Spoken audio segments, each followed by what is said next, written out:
Hey guys, welcome back to One Piece D20, talking about the creation of characters. This one is specifically about devil fruits. Devil fruits are a huge part of the One Piece world. Of course, people are going to want them in the D20 game. There are two ways to get devil fruit in One Piece D20. At character creation, by getting the devil fruit user feat as one of your first 5 feats. You also can get it by eating one later. If you eat one in the game, it actually doesn't cost you anything to obtain it other than just eating it. If you're not aware what a devil fruit is, essentially they're cursed fruits or like magic fruits. When you eat them, you get the abilities of the name of the fruit. So for example, the main character of One Piece has the Gum Gum fruit. Gum Gum meaning he is a rubber person from like a gum gum tree, which produces rubber. So his abilities are all rubber based, right? He stretches, he bends, he's immune to lightning, stuff like that. However, devil fruits have a disadvantage, a huge disadvantage in this world. One Piece is a world that is mostly ocean. All the land masses are islands for the most part. That's why it's a big pirate world. That's why it's a big marine world. Those are the military or marines, water-based military. The devil fruit negative is you lose your ability to swim. When you are in large bodies of water like the ocean or like a lake or a river, you can't swim out of it and you just sink to the bottom. And you can't use your devil fruit powers while you're in the water. You just drop. Now, this is an advantage or disadvantage, depending on what fruit you get. In the world of One Piece, most people don't know what they're getting. There's ways to tell where some of them are. For the most part, it's random. You don't know your fruit for sure until you eat it, and then you know the name of the fruit as you eat it. In the D20 One Piece, it is heavily directed towards players getting a hand in figuring out what their devil fruits do. The first thing you do is you look at the list of devil fruits in here.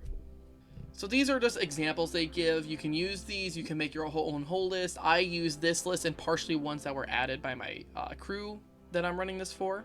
So we'll use the oil fruit as an example, right? You randomly pick one through a random picker, or you roll a die, whatever your fancy is. You pick one. You get oil fruit. That player now has the oil fruit. Whether they like it or not, they ate it, it is already done.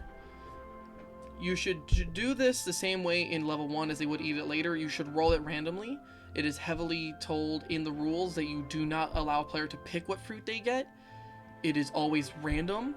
And then when the character gets the fruit, then they've developed the abilities for that fruit with the DM to make sure it's balanced. Now there are 3 kinds of devil fruit. Paramecia, which are abilities are superhuman. It features that alter their bodies, their environment.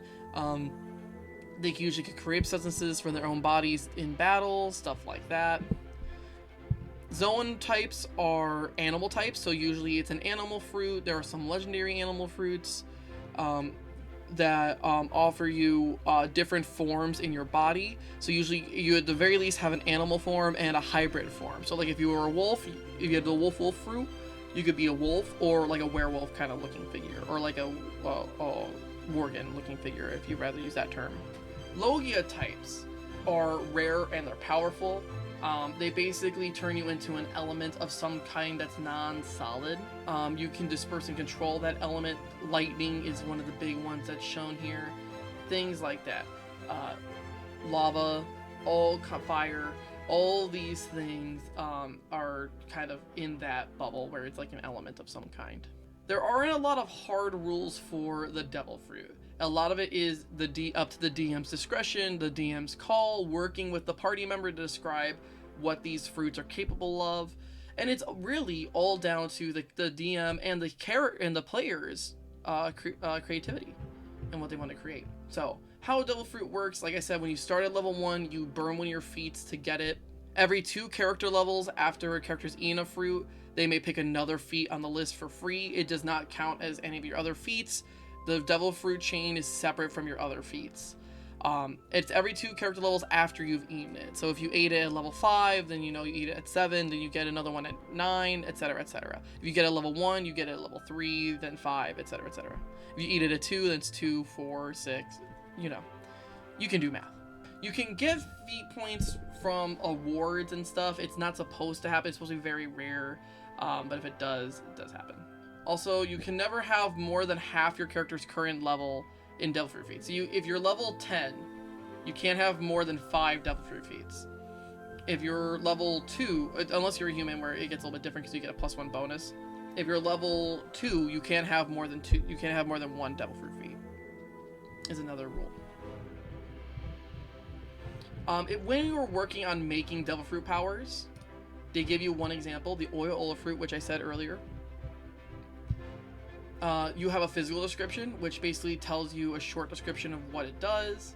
The user of Oil Fruit always has oily skin. They haven't showered in a couple of days. They constantly smell like fried potatoes and gasoline. The oil is roughly the same volume as user physical transparent. The summary is going to describe your abilities and stuff. The Oil Fruit is a Logia type Devil Fruit, allowing the user to turn completely into an ever-burning oil-like substance. This makes them immune to almost any type of physical fire or heat type abilities. The Oil Man's weakness is detergent, like substances which can neutralize him. Having such oily skin has its disadvantages. The Oil Man constantly drops items he's holding. They take a so like you see, you get your advantage and disadvantages kind of just generally laid out in your summary. Your description says what you physically look like, what it physically kind of turns you into, and then you get your separate feats. No fruit has set feats. You and your DM have to work together to make these. Now, Logia types get this one just for free. Every Logia type gets a Logia body feat. All the other ones are up to you. You can do debuffs. You can do stat bonuses.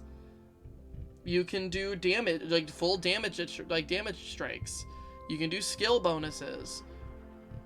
It all depends what you want your feats to become and what advantages and disadvantages you want to use. I just worked with a party member who made theirs, it's mostly damage abilities and then a couple stat bonuses that are borderline stances.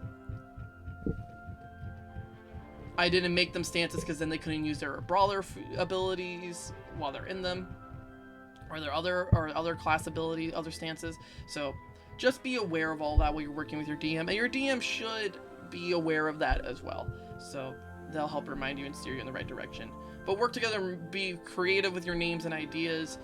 In the show, a lot of people will go like slow beam, gum cannon, gum pistol. You don't have to do oil ever burning, oil lube, you know.